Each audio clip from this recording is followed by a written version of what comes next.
Welcome back to another episode of Euro Transfer Talk, right here on Euro Football Daily, where we round up the hottest gossip from the last week. Let's go. We start this week's episode with Darwin Nunez, one of the hottest names coming out of Portuguese football at the moment. The Uruguayan has only been at Benfica for a little over a year, with the club splashing €24 million on the striker from Spanish second-tier side Almeria. But the 22-year-old is developing into the country's most feared goal scorers after an electric start to the 2021-22 campaign. In just 522 minutes of football so far this season, Nunes has found the net 6 times, showing no lasting effects from a knee surgery he received over the summer, as the Eagles have soared to the top of the Premier League at this early stage. But the performance that caught the eye the most was undoubtedly the 3-0 victory over Barcelona in the Champions League last week. Nunes hit a brace in the demolition of the Blaugrana at the Estadio da Luz, bringing himself to the attention of the mainstream media. But, of course, a number of clubs already had him in their sights. Surely the heir apparent to Edinson Cavani and Luis Suarez for their national team, Nunes could follow their footsteps by heading to the Premier League. But while both Manchester United and Liverpool are interested in the striker, along with Chelsea, it's actually Manchester City that are currently leading the race for Nunes, who has a whopping €150 million release clause in his contract. According to the Daily Star, Pep Guardiola's side believe their relationship with the Portuguese side will work in their advantage, having signed Edison and Ruben Dias from Benfica in recent seasons. Nunes might have a deal running in Lisbon until 2025, but City believe he could be available for €80 million at the end of this campaign, less than half of what Tottenham were demanding for Harry Kane during the recent window. And, of course, Pep is in need of a natural striker, with Gabi Jesus the only senior player in that position, and even he's been shifted out wide to start this campaign. Benfica coach Jorge Jesus is already resigned to losing his star man, saying, "He will be a world-class player, unfortunately for me, maybe I will lose him in a short time." So, City fans, is Darwin Nunez the answer to your problems up front? And as always, let us know what you think in the comments below. In what's going to turn out to be a very striker-heavy episode, we now move on to Fiorentina's rising star Dusan Vlahovic. You all know how well he performed last campaign.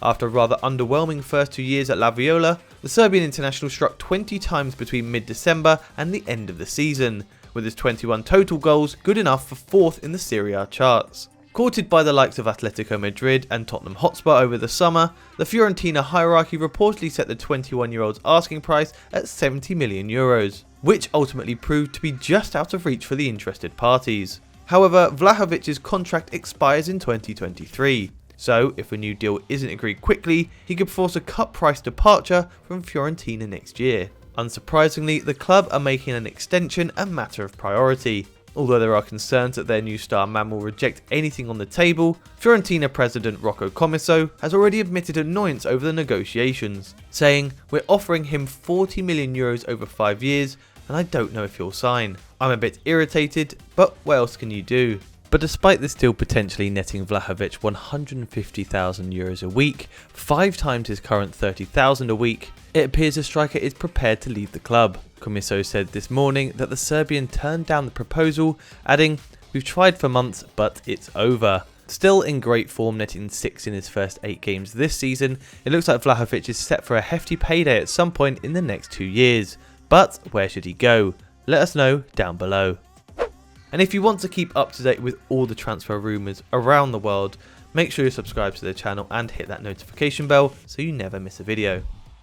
Moving on now to Erling Haaland. The Borussia Dortmund striker has seen his form continue in this campaign, netting 11 goals in just 716 minutes of action. And when you add 4 assists in, he's contributed a goal every 47 minutes. And as we all know, the 21-year-old has a €75 million release clause that becomes active next summer, with the majority of major clubs interested in making him theirs. But while the race appeared to be between Manchester City, Manchester United and Real Madrid, another super club has entered the mix. Perhaps the only big side not linked with making a move, PSG have finally thrown their name in the hat, although this is possibly as a reaction to something else that could happen this summer.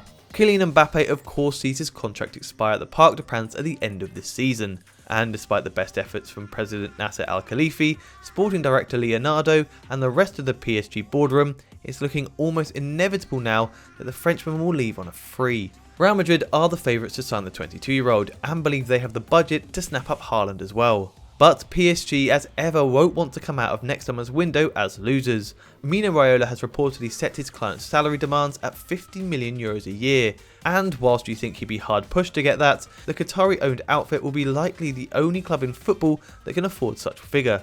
PSG are also hopeful that their recent dealings with Viola will work in their favour too, having handed Gianluigi Donnarumma a €12 million annual salary, exactly what the Italian super agent was after for the goalkeeper. If Les Parisiens do make a move for Haaland, can you really see him ending up anywhere else? Let us know in the comments. With no possibility of Mbappe moving to the Bernabeu until next season, Real Madrid appear to remain in the market for a short-term solution at striker. Whilst there's obviously nothing wrong at all with the 33-year-old Karim Benzema, who leads both the goal scoring and assist charts with 9 and 7 respectively, Carlo Ancelotti is in need of an adequate backup.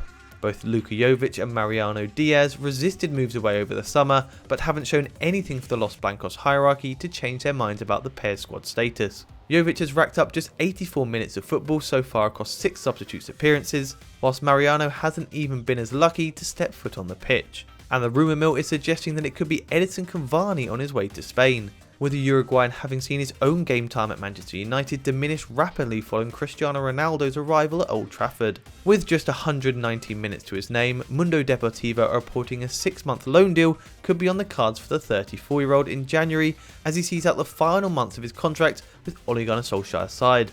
And he's not the only Premier League player being linked with a move to Real Madrid, as the club maintains their interest in Leicester City's Youri Tielemans. The 24-year-old has been one of Brendan Rodgers' most important players since joining the Foxes initially on loan in January 2019, with the move being made permanent that summer for a reported £40 million. Los Blancos are keen on making the Belgium international one of their newest recruits, whilst the midfielder is refusing to speculate about his future, which is actually just fueling the fire.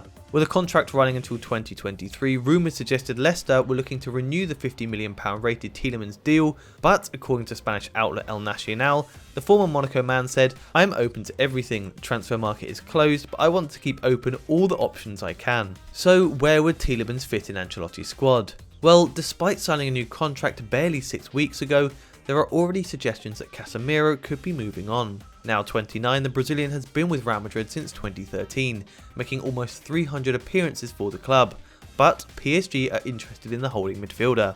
This would be music to the ears of Ancelotti, who El Nacional says is the driving force behind the idea of replacing Casemiro with Tielemans, with the Leicester man's versatility in midfield extremely appealing to the Italian. Real Madrid fans, we want to hear from you. Who would you rather, Casemiro or Tielemans? Personally, I'd say Casemiro, but as always, you know where to put your answers. We end with Lorenzo Insigne, who sees his contract with boyhood club Napoli slowly tick down. In 11 years with the senior team, the 30-year-old has made 400 appearances and netted 111 goals. Fourth all time, only behind Dries Mertens, Marek Hamšík and Diego Maradona in the charts. Arsenal and Chelsea have been keeping tabs on the situation, with both prepared to strike if the Euro 2020 winner gets to January without having a contract extension. Spurs were also considering a move for the attacker last summer, with rumours of a £30 million bid going around. But as we've come to expect from Napoli owner Aurelio De Laurentiis, that was never going to be a big enough offer for such a player. However, it looks like a stalemate between the player and owner could be coming to an end, as according to Corriere dello Sport, the wall of ice has begun to crack. De Laurentiis has reportedly offered the star €5 million a year for the next 5 years, exactly what he was asking for, and which would surely see Insigne end his career not only as a one-club man, but potentially also the club record goalscorer. But if there's even a slightest hint of the deal not being done, expect Arsenal, Chelsea and a host of others to be vying for the Italian signature. So that's this week for Euro Transfer Talk. As always, if there's any stories that we've missed out, let us know in the comments below. Make sure you've liked the video, subscribe to the channel and hit the notification bell if you haven't, and we'll see you next time.